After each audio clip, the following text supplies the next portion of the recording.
Мына видеоны шахман айдайтын достарыңа және группаларға жібер. Міндетті түрде алғыс алатын боласың. Және Қазақстан экономикасына, экологиясына әсер еткен азаматшылардан боласың. Ал видеоны до конца қарап шығыңыздар, шахман айдайтындар. Қалай болып жатыр? Жақсы, бізде шахманда проблема Европятый ғой қазір шығып жатқан. Чек жанат жүрмейді.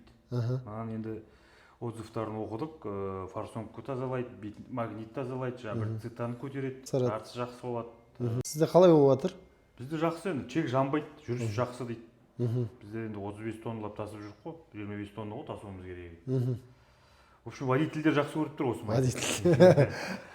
Шүкір, осы арқасында жүріп тұр, сосын жүріп тұрғасын ала берейік деген ой ғой.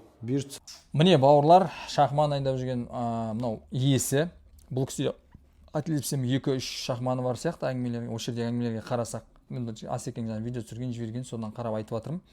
Мен өзім білем, бензин дұрыс болмаса, мысалы бензиновый двигательдермен жұмыс істедік қой, чек жанады, жаңағы дұрыс сгорание болмай сықылдаған дауыс шығады, біреулер оны пальцы сықылдайды дейді, негізінде жанбай жатқанның салдарын білдіреді.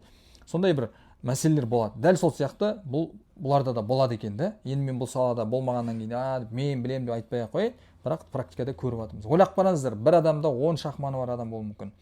Мен естіген бір форсунку тазартқан кезде, форсунку тазарту профилактикалық жұмыстың өзіне как минимум бір жылда 2 миллион ақша кетеді екен. Ал ол минимум біреулерінде 5 миллион, 6 миллион кете береді. 10 шахманы бар адам просто так повер сервис құйғаны үшін ең жоқ дегенде 20 миллион неден үнемдейді? Жаңағы детальдарды профилактикалық жұмыстардан. Ол сәл әркін үнемдеуі, басқасы, тартысы, қырға қарай жүрісін айтпағанда.